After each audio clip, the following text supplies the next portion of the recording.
Assalamualaikum warahmatullahi taala wabarakatuh. Salam sejahtera dan salam menjulang openg. Alhamdulillah, sesi persekolahan 2021 sudah pun masuk minggu yang kedua.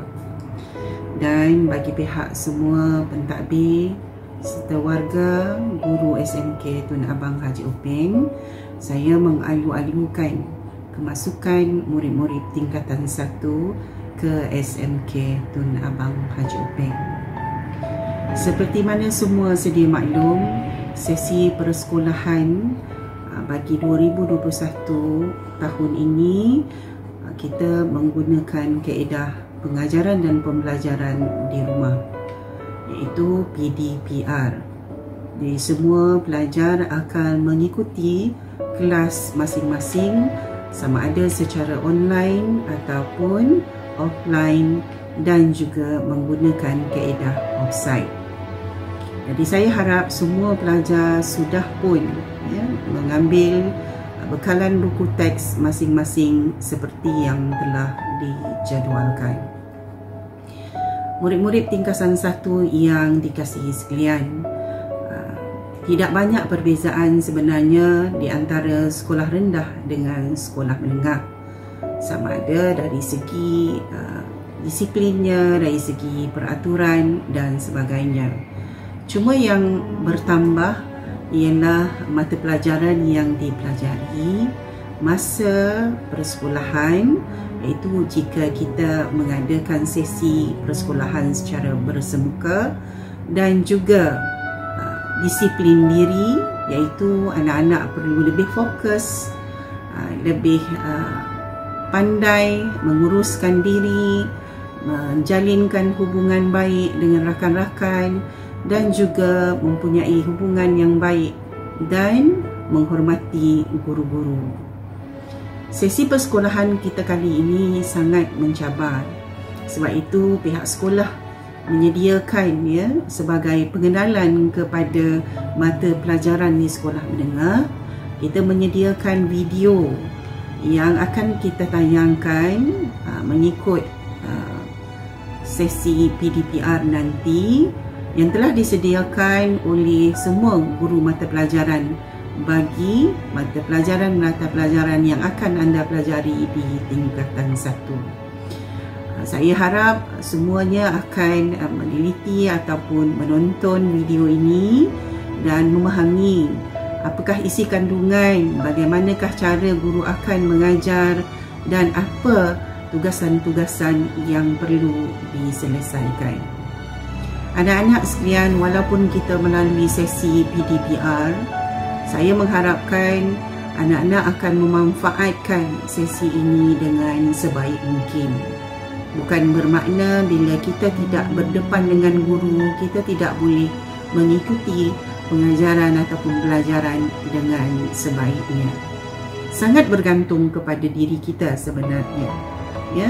Jadi saya mengharapkan sesi ini, sesi PDPR yang akan anak-anak lalui ini nanti akan juga sedikit sebanyak menjadikan anak-anak lebih prihatin tentang kepentingan ilmu, ketegasan kita terhadap masa dan juga terhadap diri kita, disiplin diri kita sebenarnya.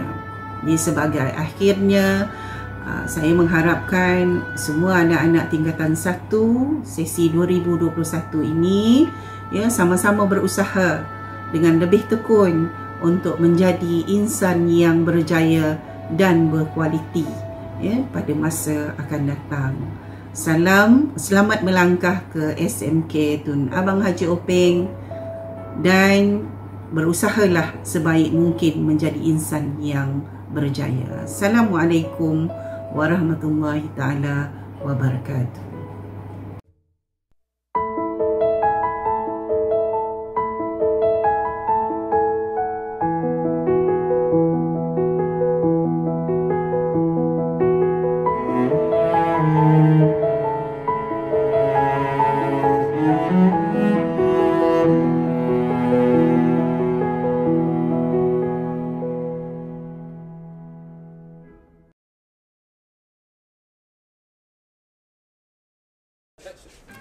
Assalamualaikum and hello everyone. I am Sir Muhammad Nazim bin Mortada. I hope that all of you are in good condition in this pandemic situation. Today, I would like to give a short review about Mathematics KSM Form 1. Generally, Mathematics KSSM Form 1 consists of 13 chapters under 5 major learning areas, which is number and operation, measurement and geometry, discrete mathematics, statistics and probability, and also relationship and algebra.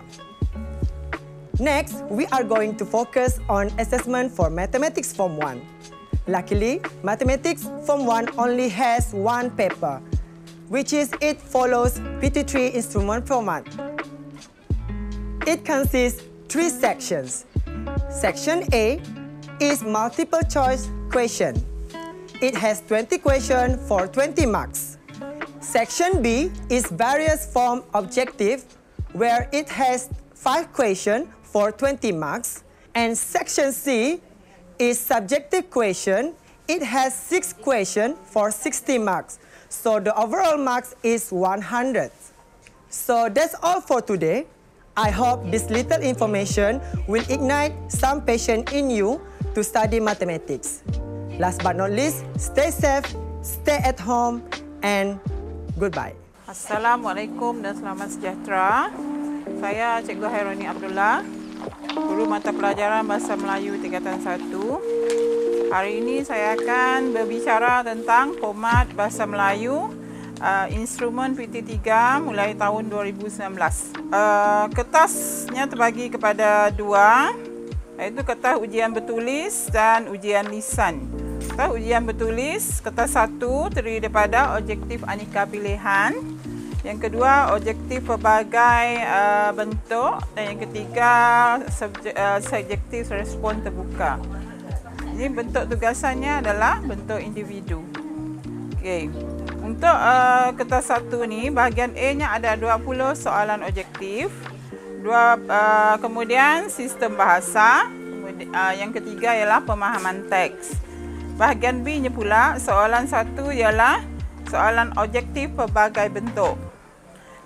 Sistem bahasa. Dan soalan 2 ialah subjektif, pemahaman petikan. Dan soalan yang ketiga ialah subjektif daripada novel Sejambak Bakti.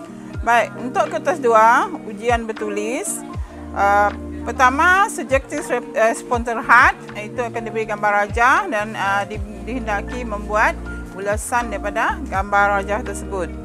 Yang kedua ialah subjektif respon terbuka, iaitu berbentuk karangan, karangan panjang 180 patah perkataan. Tugasan bentuk individu. Mana bahagian A untuk kertas ini ialah subjektif. Penulisan sebuah karangan pendek, kamu akan diberi gambar atau gambar rajah, kemudian mengarang antara 50 ke 80 patah perkataan. Bahagian B, 3 soalan, jawab 1 soalan saja, iaitu karangan panjang. Kemudian jumlahnya adalah 2 bahagian. Untuk bahagian A tadi, kena jawab semua soalan, manakala bahagian B awak pilih 1 saja soalan daripada karangan panjang tadi. Okey, kertas yang seterusnya ialah untuk ujian lisan. Ujian lisan, kertas 1, ujian bertutur, subjektif respon terbuka. Bentuk tugasan adalah dalam bentuk kumpulan. Okey, 24 tajuk berdasarkan 8 tema. Kumpulan anda dihendaki memilih 1 tajuk saja. Kemudian berbincang dalam kumpulan, dinilai dari situ berbentuk subjektif. Okey.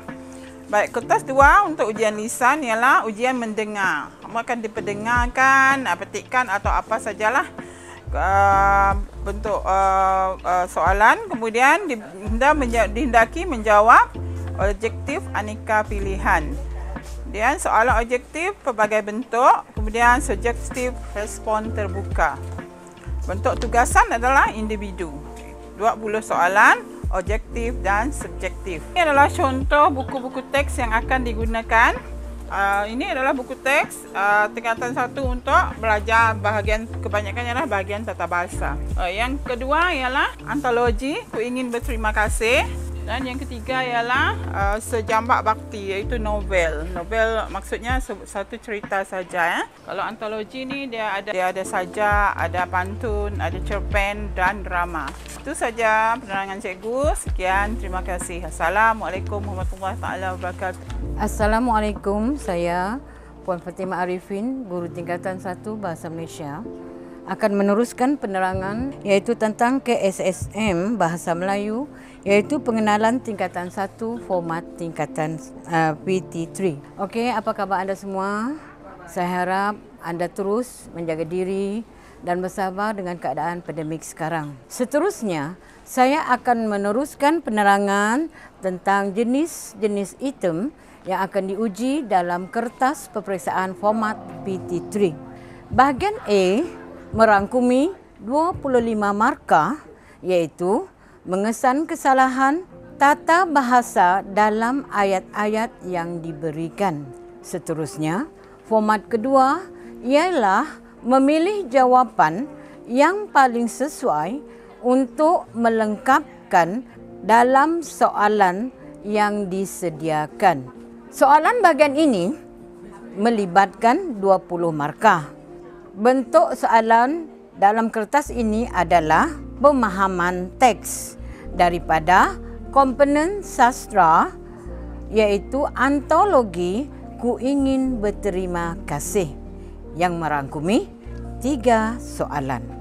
Bagi bahagian kertas soalan seterusnya, iaitu bahagian B, salah satu contohnya ialah karangan ulasan.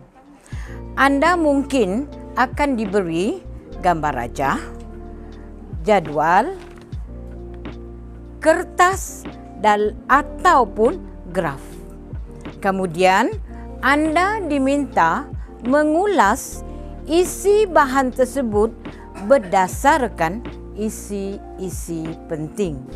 Seterusnya, bagi bahagian yang akhir, saya akan membicarakan tentang kertas 2 yang berbentuk karangan pendek, iaitu karangan ini adalah terdiri daripada 50 hingga 80 patah perkataan.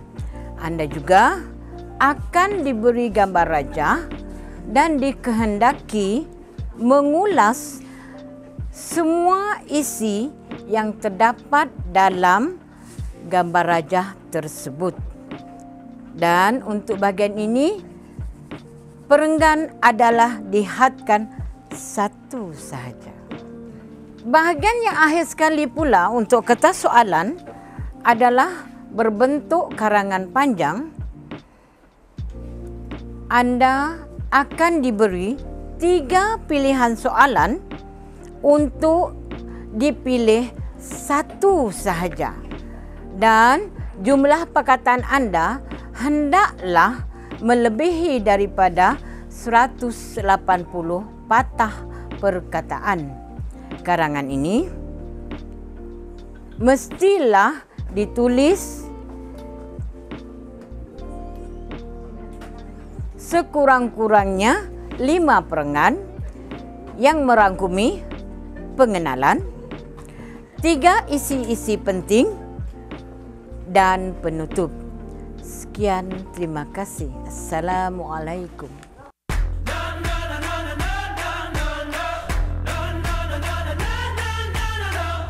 Salam sejahtera. Saya Medrin Migon, Wakil Panitia PJK, hendak menerangkan sedikit mengenai pelaksanaan subjek PJK tingkatan 1 dan tingkatan 4. Buat pengetahuan semua, pelajar semua, subjek PJK adalah subjek teras. PJK terbahagi kepada 2 bahagian. Bahagian pertama ialah pendidikan jasmani, di mana kita akan melakukan aktiviti di luar bilik darjah. Ya, boleh rujuk kepada buku teks tingkatan 1 dan tingkatan 4 untuk melihat tajuk yang akan kita pelajari. Okey, bahagian kedua ialah pendidikan kesihatan. Kita akan mempelajari tajuk yang terdapat juga dalam buku teks, ya, boleh juga rujuk kepada buku teks. ya masing-masing.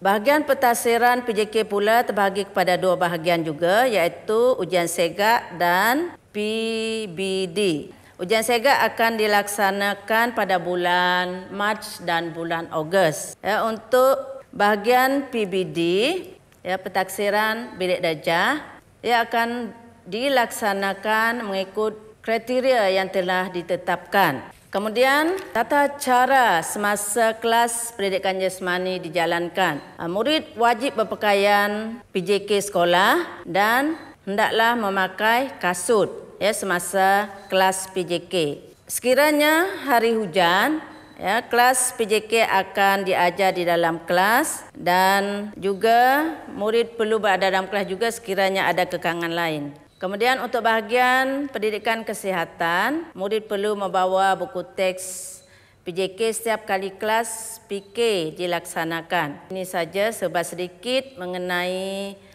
kelas PJK. Sebarang perubahan dan tambahan akan dimaklumkan kemudian. Okay, semoga penerangan ringkas ini dapat membantu pelajar menyediakan diri untuk mengikuti kelas PJK. Sekian, terima kasih dan selamat kembali ke sekolah. Pagi dan salam sejahtera. Selamat datang ke SMK Tun Abang Haji Openg.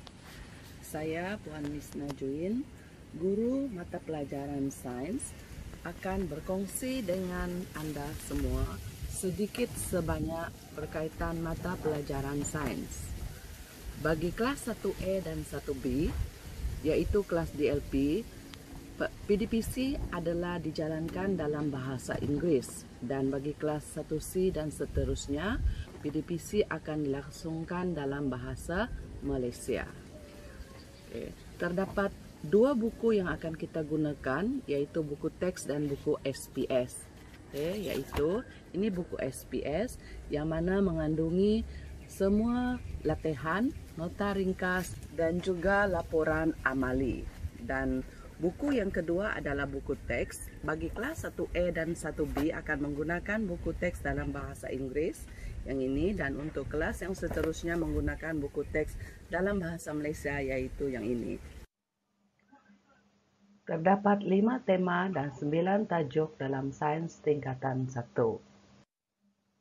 Tema 1, kaedah saintifik, yang merangkumi topik 1, pengenalan kepada penyiasatan saintifik.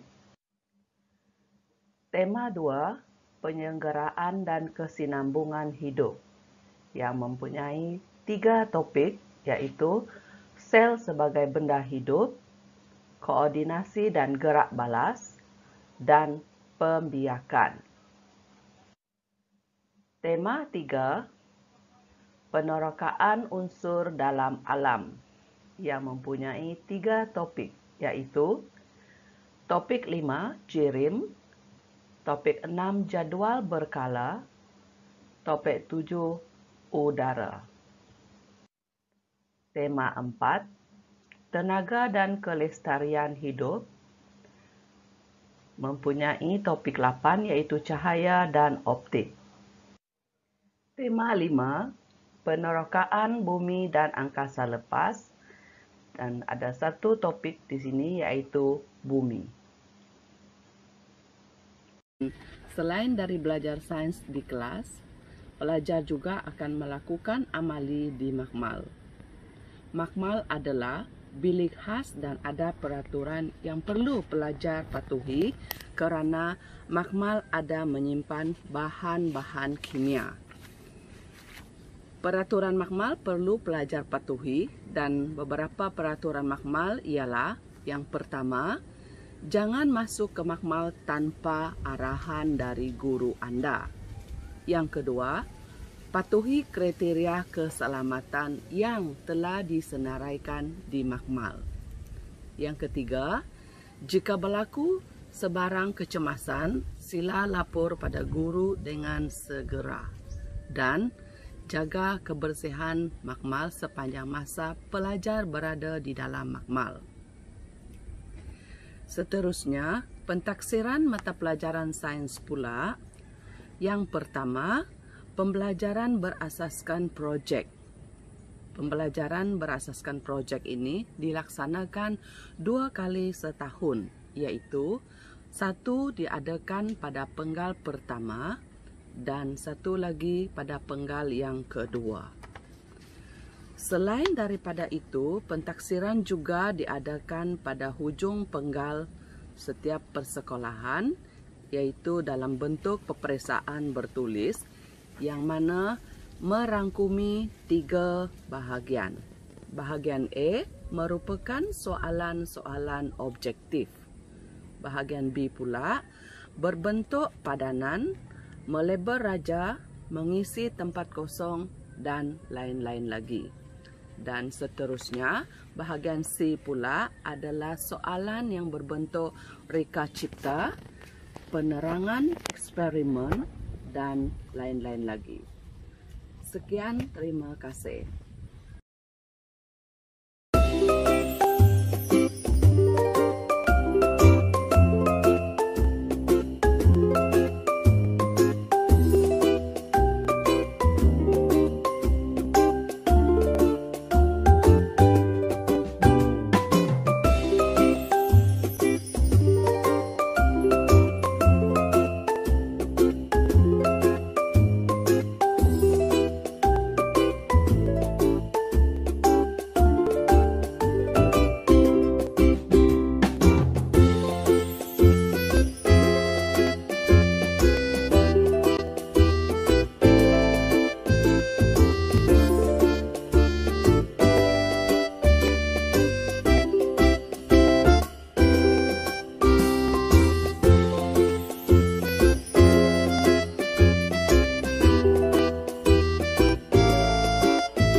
Assalamualaikum warahmatullahi wabarakatuh.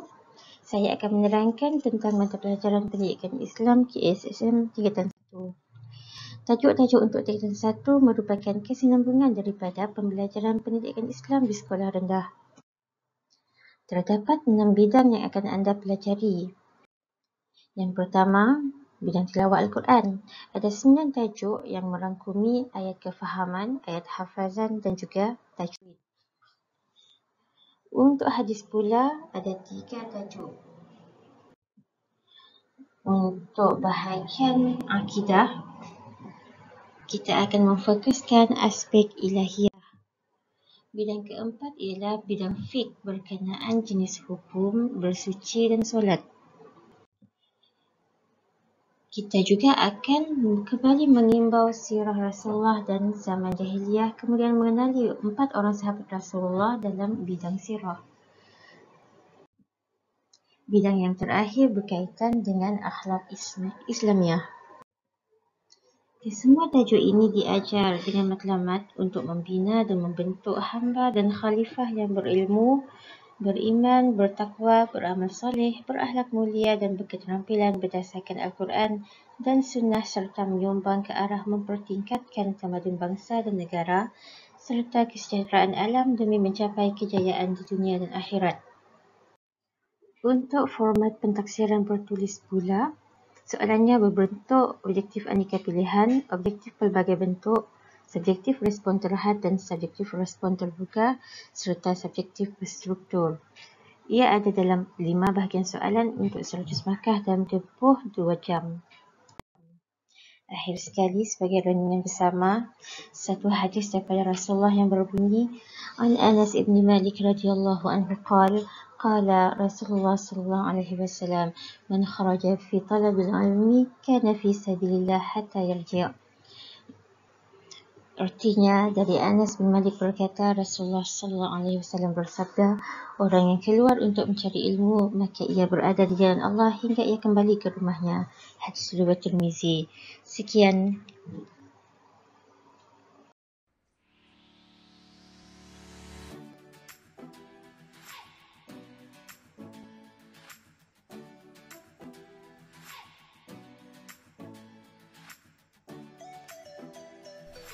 Merujuk kepada format PT3 bagi subjek sejarah, terdapat 4 aspek penting yang wajib kita tahu.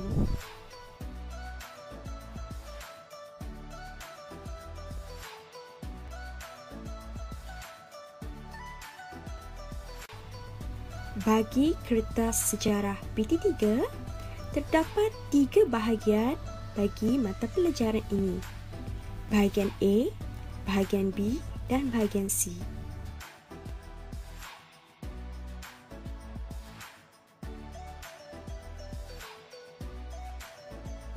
Bahagian A terdiri daripada 20 soalan objektif di mana calon diminta untuk menjawab semua soalan. Peruntukan markah adalah 20 markah. Berikut merupakan contoh soalan bagi subjek sejarah. Terdapat 1 soalan dan 4 pilihan jawapan A, B, C ataupun D dan calon hanya memilih 1 jawapan yang paling tepat. Bagi bahagian B, terdapat 4 soalan subjektif dan calon perlu menjawab kesemua soalan dan peruntukan markah adalah sebanyak 40 markah. Berikut merupakan contoh soalan bagi bahagian B dan calon perlu menjawab menggunakan ayat mudah.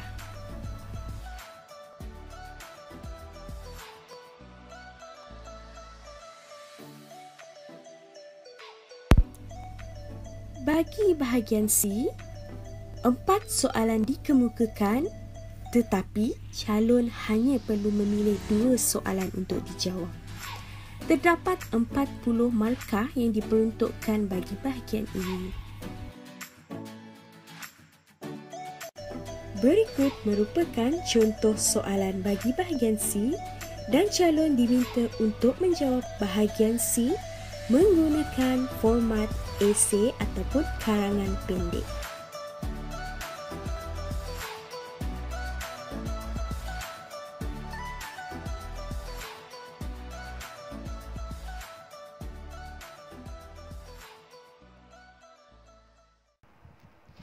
Assalamualaikum warahmatullahi taala wabarakatuh dan salam menjulang Openg. Saya Cikgu Khadijah, guru RBT anda akan menerangkan tentang pengenalan subjek RBT. RBT ataupun reka bentuk dan teknologi merupakan mata pelajaran elektif yang memberi penekanan kepada mereka bentuk dalam penghasilan produk berasaskan teknologi.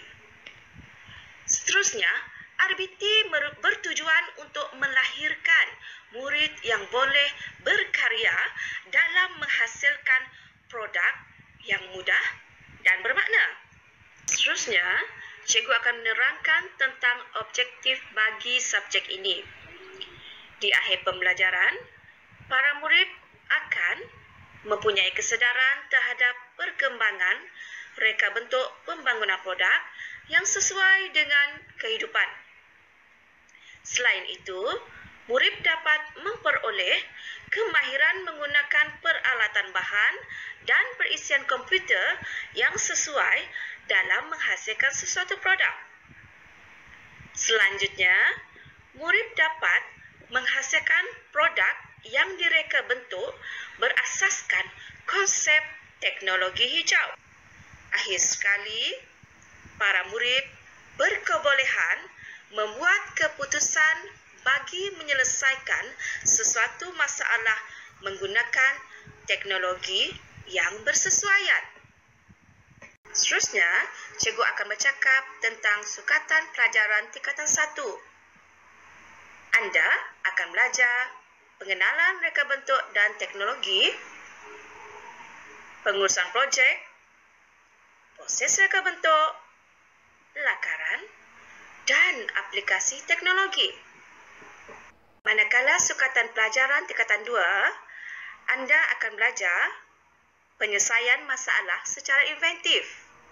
Seterusnya, aplikasi teknologi iaitu mengandungi teknologi pembuatan, reka bentuk mekanikal, reka bentuk elektrik, reka bentuk elektronik, reka bentuk aquaponik, dan reka bentuk makanan.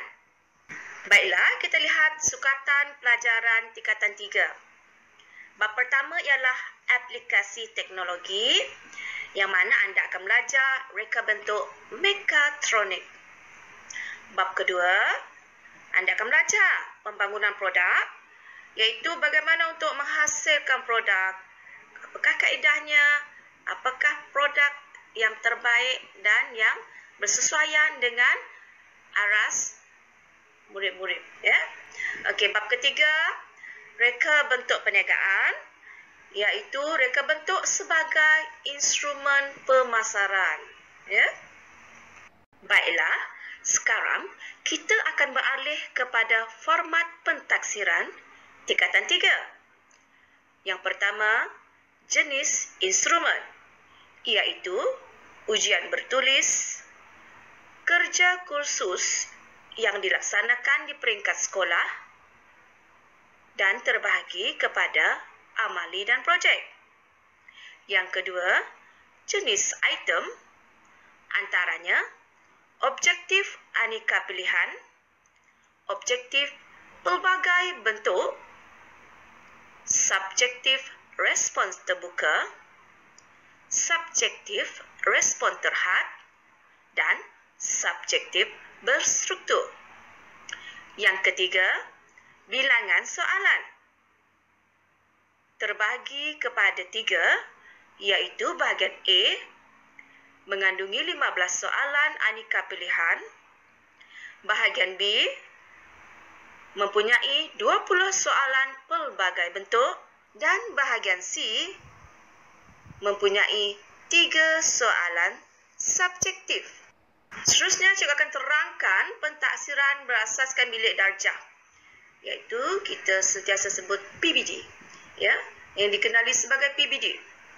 PBD merupakan sebahagian daripada komponen dalam pentaksiran berasaskan sekolah.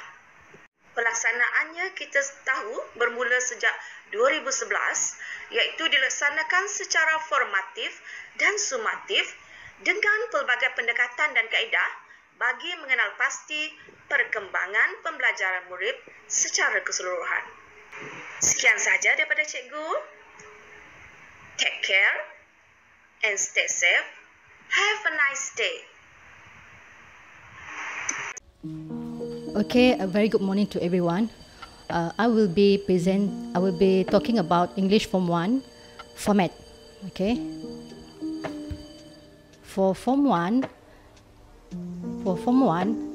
the focus are on the 4 major skills: reading, speaking, listening, and writing skills. The main purpose is to expose and enable students to practice these 4 major skills in their learning process. Besides that, it is also to familiarize students with the PT3 English exam format. Next, let's take a look at the list of books used for Form 1. The first one is Past 2 Students Book. This one student will use from the beginning and until at the end of the year. In this book, it will emphasize on the 4 major skills, including grammar. The second one is King Arthur novel. Next one is Fairs and Fair short story. This is a short story. And then lastly is Poetry for Pleasure, where students in Form 1 will need to learn at least 2 poetry for each form. Okay, now let's take a look at the exam format for Form 1. Okay, for Form 1, learners will need to take or answer 2 types of paper. The first paper is a reading paper. It is 1 hour 15 minutes. Okay, for this paper, students are required to answer MCQ questions, grammar, information transfer, comprehension questions, and also vocabulary. Now, as for the second paper, which is a writing paper, it is an hour. Okay, in this writing paper, it consists of 2 parts. Part 1, where students are maybe required to write a short essay, for example, write a message, or write an email, or write a postcard, and etc. Whereas in Part 2, learners are required to write a longer type of essay. For example, maybe they are required to write a story, an article, write an essay, or describe an event, for example, and etc. Okay, so that's all regarding Form 1 English. So I hope you'll be able to get a little bit of idea about Form 1 English subject. Okay, that's all. Thank you. Assalamualaikum warahmatullahi wabarakatuh. Saya Puan Dayang Rogayah bin Osad, guru penyaras pendidikan seni tingkatan 1, akan menjelaskan sikit sebanyak tentang pengenalan berkaitan dengan skop pendidikan seni visual tingkatan 1. Dalam bahagian pendidikan seni visual ini terdapat standard kandungan pembelajaran, iaitu yang pertama persepsi seni, kedua eksplorasi seni, ketiga ekspresi seni, dan keempat apresiasi seni. Kandungan mata pelajaran. Dalam buku teks pendidikan seni pendidikan 1 terdapat 3 bidang utama, iaitu pertama perkembangan seni visual. Terdapat 3 bidang utama, iaitu bidang sejarah dan apresiasi seni visual. Terdapat satu tajuk, iaitu perkembangan seni visual di Malaysia. Subtajuknya itu seni halus, kedua seni reka, dan ketiga seni kraft. Manakala bidang kedua pula ialah bahasa seni visual. Dalam bidang bahasa seni visual terdapat 13 tajuk, iaitu yang pertama garisan, kedua rupa, ketiga bentuk, keempat jalinan, tajuk yang kelima ruang, 6 warna, tajuk 7 harmoni, tajuk 8 kontra, tajuk 9 penegasan, tajuk 10 kepelbagaian, tajuk 11 imbangan, tajuk 12 kesatuan dan tajuk yang ke-13 irama dan pergerakan. Manakala bidang yang ketiga pula itu bidang pemikiran seni visual. Dalam bidang ini terdapat 3 tajuk, iaitu tajuk dan mesej, yang kedua motif, idea dan konsep, dan tajuk ketiga designomik. Okay, rujukan boleh didapati pada buku teks pendidikan seni visual tingkatan 1. Okay, format pendidikan seni visual. Aspek itu bidang terdapat teori seni. Manakala jumlah soalan 50 soalan IQ pilihan. Seterusnya bilangan soalan yang boleh jawab semua soalan. Masa diperuntukkan selama 1 jam 15 minit. Jumlah peruntukan markah 50 markah. Itu sahaja yang boleh disampaikan untuk para pelajar memahami skop yang perlu dikuasai dalam tajuk KSNM Pendidikan Seni Visual tingkatan 1 tahun 2021. Sekian, terima kasih.